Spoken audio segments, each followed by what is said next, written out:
Hey, everybody. Welcome to today's live.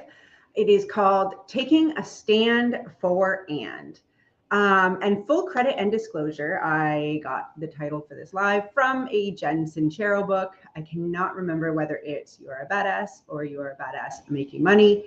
But I heard the title of one of the chapters and listened to the content and absolutely loved it and thought it was so applicable to this group and to mompreneurs and to moms in general and all of that stuff. So I wanted to talk about what it means to take a stand for and today. And taking a stand for and really comes down to choosing our words or paying attention to the words we use and what it means and how it causes us to think.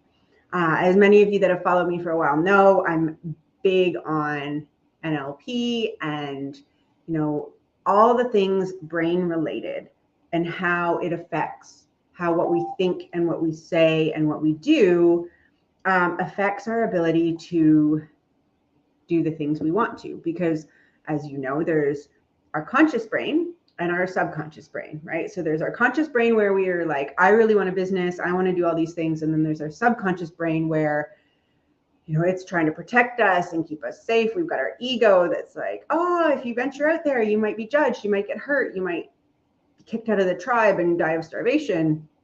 Not anymore, but we think about those sorts of things. So, and is a word that we want to start using to replace words like but or. Okay. Now, we are taught growing up and conditioned by society to believe that we can have one thing or the other. We can eat cake or be healthy. We can, go to college or go to university. We can be a musician or be an engineer, right? Like there's all these things. We can be a mom or be successful, right? And that's just some silly ones that popped into my head. But there's so many things we're told that we can't have at the same time, okay? And we're also told that we can't have it all, right? Oh, I mean, I've heard this for so long because I am a notorious overachiever. I'm, working on zenning out, but I was historically go, go, go all the time. I always had a million projects on the go. And people would be like, Angela, you can't do it all. Angela, you can't do everything.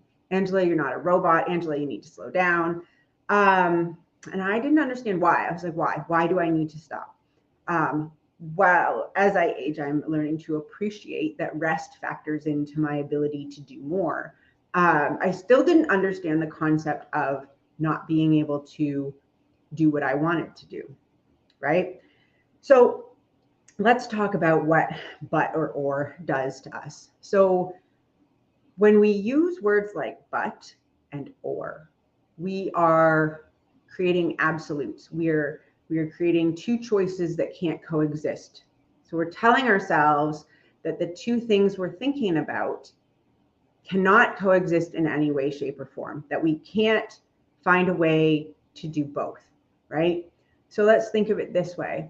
I want to run a marathon, but I'm overweight. I want to be an accountant, but I'm bad at math. I want to go to Paris, but I have no money. I want to send my kids to camp, but I don't have a car.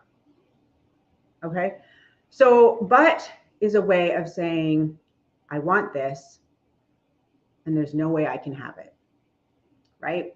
Same thing with or. I can be healthy or I can eat cake. Tells you those two things can't be together. I can, buy the shoes that I want, or I can send my kids to camp. Again, telling you can't have both. So what does and do? And why does it matter? So when we say and, it's almost like we're creating a challenge for ourselves, right? We're saying, hey, I want these two things. They don't seem to work together. How can I make it work? For example, I want to run a marathon and I'm that doesn't say those two things can't coexist. It tells you that now there's something you've got to do. There's a solution you've got to work for. I want to buy this pair of shoes that I've always wanted, and I want to send my kid to camp. Again, it's telling you that you want two things, and maybe they look like they can't be done at the same time, but it's challenging you to find a solution. So if you say, I want to be a good mom and I want to be a successful business owner, okay? Society would tell you those are ors. Or I want to be a successful business owner, but I want to be a good mom. Society would have you believe those two things can't coexist. When we say and, I want to be a good mom and I want to be a successful business owner, that's just saying these are the two things I want. Now, how do I make that happen? Right? There's no line in the sand being drawn when you add and instead of but or. Instead, you're just saying, I want both these things. How do I make that work? Right? So now, what does it do from a brain standpoint? Okay. From a cognitive position, it opens up your subconscious and your reticular activation system to look and scan the environment to find things that will help you have both. Okay. So when you say, I want to be fit and healthy and I want to eat ice cream. Well, now your brain is looking for ways. It's like, okay, she wants to be fit and healthy and she wants to eat ice cream. How can we make this happen? And maybe you see a really great keto ice cream, or maybe you see a really great dairy-free ice cream, or maybe you see a group that is going to be running together and the fact that you're running more makes you feel better about eating your ice cream. Or maybe you see people on social media who are both fit and healthy and eating ice cream. Maybe you start to see those things, right? Because previously you've been told that those two things don't coexist or are mutually exclusive. And so you see examples of people who are fit and healthy, but they don't eat ice cream, they don't eat chocolate, they don't eat cake, they don't eat carbs, they don't eat this, they don't eat that, la, la, la, la, la. But now that you've stated you want both, you're going to see options, ways, and examples of having both. Just like when you say, I want to be a successful business owner and I want to be a good mom. I want time with my kids. Now, what your reticular activation system is going to do is scan the environment, right? And say, okay, this is what she wants. So what kind of business could she have where she can have all the time she needs with her kids and still be really successful? What support does she need? What, software might automate for her? What, this, all these things, all these solutions. It seems almost miraculous, right? They miraculously start appearing. You're like, oh my gosh, why didn't I see that before? It's because you believed the two things were mutually exclusive. It's because you believed you couldn't have both. It's because you used words like but or, but and or, okay? So this is why the language we use is so important. And this is why I'm such a big advocate for words like and, yet, when, versus if. So, and one of my mentors told me this. I was like, oh, I'm not a really good gardener. I'm not good at growing vegetables. And he said, Angela, yet. Whenever I'm not good at something, I say I'm not good at it yet, because it tells your brain that you're working on it again. And the word when, instead of saying if this works out, you say when this works out. It tells your reticular activation system you believe this is done. It is a given. All of these little words make such a difference because it changes the way you see the world, and it changes the solutions and the options and the information that comes into your awareness. It's not that these things didn't exist before. It's not that suddenly, magically, somebody came up with a solution and put it in front of you. It's that now you're aware of it because it's not being filtered out. It's not being screened out of your awareness. Perfect example, drive around, you never see a red Acura, right? All of a sudden you decide you are going to buy a red Acura. For the week between the time you make the decision and the time you purchase the car, you are going to see red Acuras everywhere. Not because everybody went out and made the same decision to buy a red Acura, but because you told your brain red Acuras were important to you. And so your reticular activation system is now scanning the environment to show you red Acuras because it matters to you. Okay?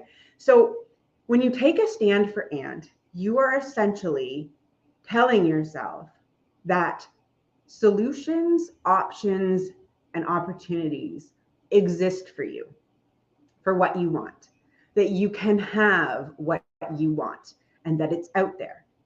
And then you let the magnificence that is your brain do the work for you and show you what's out there, right? So, when you take a stand for and, you tell yourself that you believe, you tell your reticular activation system that you believe there are solutions for you, that you know they're out there and now they're important to you.